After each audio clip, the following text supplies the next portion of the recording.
আসসালামু আলাইকুম। আজকের আমি ভিডিওতে দেখাবো কিভাবে সহজ পদ্ধতিতে কাপড়ের উপর হ্যান্ড পেইন্টিং করে সুন্দর ফুলের ডিজাইন বানানো যায়। এই পেইন্টিংয়ের জন্য আমি কয়েকটি জিনিস ব্যবহার করেছি।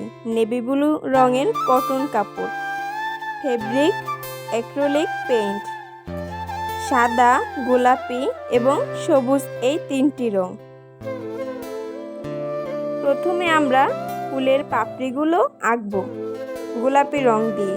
রং যেন খুব ঘন হয়, তাই সরাসরি বোতল থেকে নিচ্ছি। এখন ফুলের মাঝখানে কালো ও হলুদ ডট দিচ্ছি। এটি ফুলকে আরও প্রাণবন্ত করে তোলে।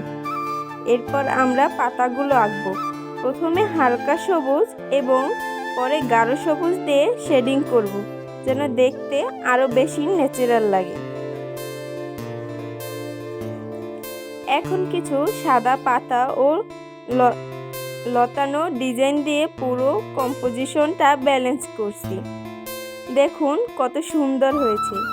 এটা আপনি আপনার শাড়ি, কুর্তি বা ওড়নার উপর করতে পারেন। পুরোপুরি হাতে আঁকা, একেবারে ইউনিক ডিজাইন। এখন আমি পাতাগুলোকে সুন্দর করে সবুজ কালার করছি। প্রথমে সাদা কালার করে নিয়েছি, কারণ ব্লু কালারের উপরে সবুজ কালার দিলে কালারটি ফুটে ওঠে না। আমরা যদি আগে সাদা কালার দিয়ে কোট করে নিই, তাহলে সবুজ কালারটি খুব সুন্দরভাবে ফুটে উঠবে। আপনারা চাইলে এখানে ব্লু কালারের উপরে অন্য যে কোনো পছন্দ মতো যে কোনো কালার করতে পারেন। যেমন ধরেন, ব্লু কালারের উপরে হলুদ কালার অনেক সুন্দর ফোটে। আপনারা চাইলে ফুলগুলো হলুদও দিতে পারতেন, কিন্তু আমি এখানে সবুজ কালার ব্যবহার করেছি, তাই আমি প্রথমে সাদা কোট করে নিয়েছি এবং পরে সবুজ কালার ব্যবহার করেছি। এখানে আমি রংটি ঢেলে নিয়েছি।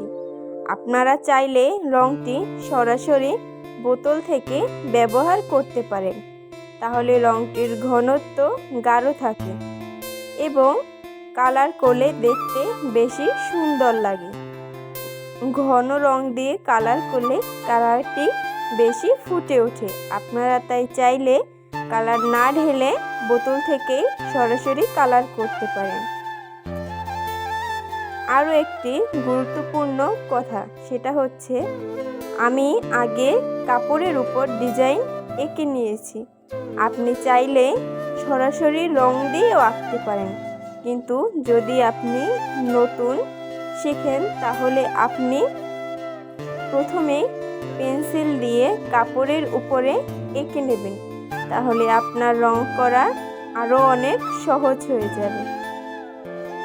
ভিডিওটা ভালো লাগলে একটা লাইক দিন, কমেন্ট করে জানান আপনার মতামত, আর অবশ্যই চ্যানেলটি সাবস্ক্রাইব করতে ভুলবেন না। দেখা হবে পরের ভিডিওতে। ধন্যবাদ।